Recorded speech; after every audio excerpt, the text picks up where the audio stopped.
Next up, Terry McLaurin, less good news. He spoke out today about the situation in Washington. He wants a new contract. He's holding out. He's coming off an amazing year, 13 touchdowns. But this does not sound good, Colin. Here he is. Everything that has transpired up to this point has just been disappointing and frustrating. I've wanted to continue my career here. I've created my life here. My wife and I have bought our first home here. So this has been somewhere where I've always wanted to be. I understand everything's a business, but at the same time, I want to put myself in a position where, I'm valued and, I feel appreciated and things like that. Listen, Terry McLaurin is mature, productive, and healthy. Debo struggles with health and at times has been noisy. You can't sign Debo and let McLaurin go. I don't mind the Debo signing, but not at the cost of McLaurin. You have to pay him. He has been at a position that has some highly emotional, sometimes almost erratic personalities. He is like Amon-Ra St. Brown and McLaurin might as well be guards or inside linebackers. They are, you can rally around them, you can build around them. This is very interesting because I think he is one of my favorite players in the league. Yeah, and I think actually the comparison to Amon-Ra St. Brown is a pretty good one. Two absolute grown-ups and wide receivers, and typically in a position where you can get a lot of noise and nonsense out there. And I totally agree with what Colin said there. That was actually a great point about you cannot, you bring in Debo but move on from Terry McLaurin, that makes 0 sense. 100% 0 sense. Just none. You have the continuity of McLaurin. You have the success with McLaurin and Cliff Kingsbury and Jaden Daniels. You have the leadership. You have the connection there. Debo in a lot of ways is a rental. He just is. That's the way it goes. When you're not really part of that team, Debo will always be someone with the Commanders who's just kind of wearing a Commander's costume. Just how it happens, man. The only way that kind of changes is if you have massive success right away and win a Super Bowl, right? Kind of like what happened with Saquon Barkley and the Eagles. But other than that, just not. How do you feel Tyreek Hill feels in Miami? Not very happy. And so this is so interesting to me because I've made a bunch of videos about Terry McLaurin and the contract disputes, and some people in the comment section would be like, this is such nonsense, this is not a real story, you're making something out of nothing. And now it's Terry McLaurin himself is saying it. He's literally saying, I've been pretty frustrated, I'm not going to lie. If you can't take it from his mouth, and I don't know who you want to listen to then, but he's literally telling you that he is frustrated by all this. And this is tough now with the money. Because the way he's looking at it is you got to pay me as much. I got to get at least as much money as T. Higgins. Huh? Brandon Ayuk? I'm better than Ayuk. Garrett Wilson just got this contract? What? DK Metcalf? There's a few wide receivers you understand. The A.J. Browns, the Justin Jeffersons, the Jamar Chases. And I feel as though Terry McLaurin probably has a pretty realistic understanding of where he understands why Jamar Chase got the money, why Justin Jefferson got the money, who CeeDee Lamb is to the Dallas Cowboys. When A.J. Brown signed, when Amon-Ra St. Brown signed, but he's looking at some of these other guys. And again, it's not to say that he doesn't think that he's as good as those other quarterbacks, but I think he's mature enough because he even talked about the business. He understands how these things unfold. He understands. But when he's looking at some of these other guys, the 49ers played Brandon Ayuk $30 million. T. Higgins got 28.8. I don't know exactly what he wants. If it's a bottom line number, if it's guaranteed money that he wants more than any, what is the actual story here? It's a bummer to have to deal with this. This is I stand by this. I've talked to some other people in the comment section, and they, some agree, some disagree. This is not the thing that you want to deal with right now. It's just not. Going into training camp, middle of July, it's just, you want to get this stuff taken care of. And honestly, seeing Terry McLaurin's reaction to all of this,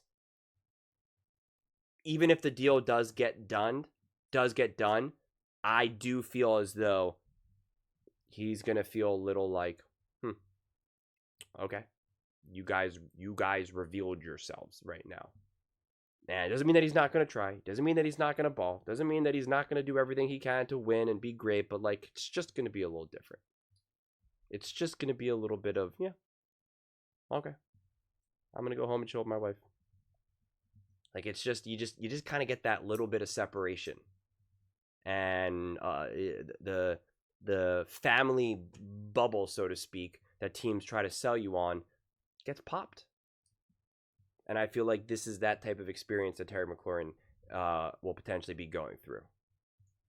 Again, even if he gets a great deal, it'll still just be kind of like, you know, it just I don't know.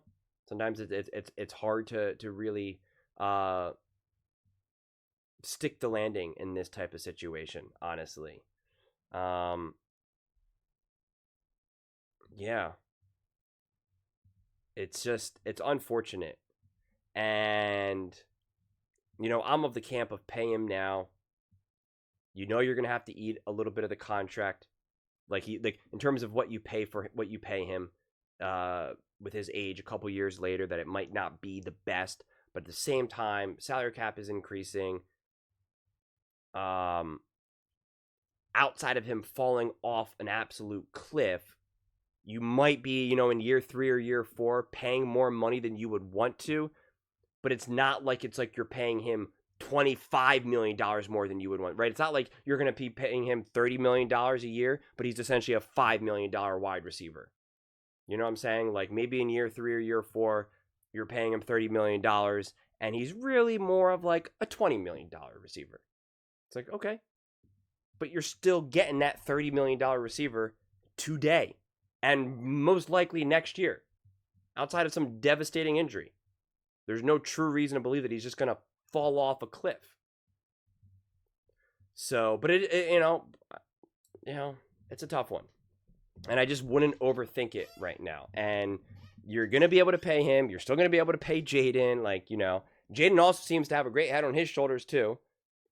I think he'll probably be strategic with how he signs as well. He's going to want to, you know, keep winning. He's going to get paid, and, you know, being the second round overall pick in the NFL, he already got a nice little payday.